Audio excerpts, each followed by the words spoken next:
Okay, so let's explain this a little bit. So this is a preamp with a four-way crossover. I call it voice control. We can do 5 ways, whatever number you want. There are 2 XLR outputs per voice. They're balanced outputs. So 2 balanced outputs per voice, and there's a jack unbalanced, 2 unbalanced jack outputs with switches on the back to send your voices to if you need if you want to do four voice work, and if you like just have a 2 voice system for small places or whatever, you know. Then you have the 10 band equalizer. Here are the channels. We'll talk about this. This is a bass parametric. This is a full parametric EQ with that goes from 15 to 275 hertz. And so this is the frequency knob, this is the boost and cut knob, this is the width knob, so the width of your EQ section. So let's talk about the topology. What's happening is we have this channel is what I call tunes. If you want 2 of those, you can have any channels you want. I'm just presenting the type of channels I have, and then you can make the topology you want. Okay, so we got the tunes channel. So phono is going to the EQ, then to the bass parametric, then to the voice control. Okay?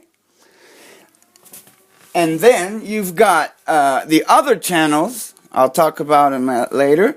They go to another crossover that's inside the box, and that goes. And those outputs from the phono are mixed with the outputs from the other channels crossover. So you've got these and these that are this and these that are processed differently, but they're all crossed over. So you won't need any passive crossover stuff on your speakers. Then you got vocal channels. What I call vocal is for mic.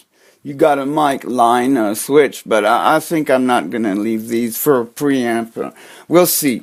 You've got generator, what I call them gen. Here's gen 1, gen 2. Generators is to plug your siren, your sampler, whatever. So, and there are FX return channels. So, what I did is, like for dub on a real mixer, on a studio mixer, you're gonna want to have your FX returns to a channel, so you have more control on them. Okay, so we've got channels for FX return. This channel and so gen channels and FX channels are both just plain line channels, but I've just called them differently for the topology we're working with. This is the filters channel. So there's a filter send switch here. Okay? On each channel, you can send it to the filter. The filter is an analog filter. Everybody knows my filters. If you're following my work, people love the sound of it, especially for reggae. It's raw, it's obnoxious, and you'll hear it. And filter channel has an input knob, FX1 and FX2 send. There's no send to the filter because we could do it though. I thought maybe I could put a push button and bias it so it doesn't break your gear. But it could be fun because you could make a siren with a filter feedback. But you'd better be careful not to fuck your sound up. So then each channel, they have FX1 send, FX2 send, filter. Okay, so you can send FX1 if you're using a delay in FX1. Effect 1, you can just send it to itself and thus get your feedback bias directly with the the effects and knob on the preamp. So each channel have FX1, FX2, filter, high, mid, low EQ. But if you want other type of EQ on some channels, if you want a full parametric, high, full paramid, and bass, I can do that. I can do 4-channel EQs. I can do any EQ you want. I've got my circuits ready for that. You've got a parametric right here, bias for bass. On the tunes channel, you see there's no EQ because our EQ is here for the tunes channel, but we've got, this is a tilt button. You know, tilt, when you turn it up, it will raise your highs up and lower your lows down. And if you go on the low side, it'll lower your high end and raise your lows. It's like a bias, a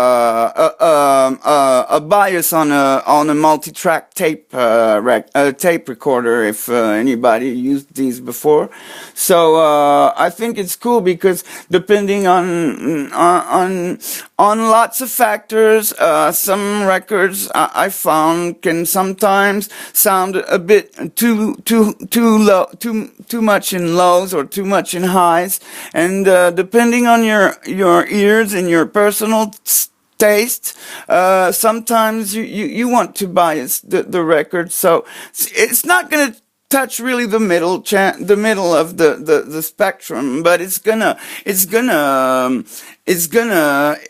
how can I say this? Well, it's gonna treat a little bit the color, you know, the final, the ends, you know, if there's too much low end, or if it's too wobbly, the sound is too wobbly, you might turn it this way, and if the sound is too much highs, you don't like it, you find it's obnoxious, you can turn it this way. It's a way of biasing your records when you play them simply. And you've got your EQ here. So here are the switches. These switches, they send so like if you're like this, you're going to have the effect on. Your filter send is on, effect send is on. Okay, when it's this way. When it's that way, you're activating these. There's the push buttons to send to different effects. And this is great for preamp operation. You might have seen my last MFX demonstration I made some time ago, where you see me push on buttons to send pieces of that James Brown tube to the spring reverb, and thus getting my reverb exactly on the snare or whatever sound I want. And that is not easy to do with these kinds of sending things. So you're going to be able to use your preamp with the spring reverb just like on a dubwise mix, because you'll be able to be very precise when you send your reverb, and even it's cool to send to anything. So filter send, reverb send, and delay send, let's say. Usually that's what we would do. If you use my reverbs, it'll be even cooler, because you've got those color knobs for band pass, you know, band frequency passing. So that way you can really bias it so you get exactly the sound, or not exactly, but really more precisely the sound you want to get in that reverb. But with the push buttons, it's already good. So everything's sent to the filter's going out. So what else? I think I've said everything I had to say for presenting this. So if you have any further questions, just ask. I'll make a demo in a few minutes, and then I'll have to take time to upload. Hotep.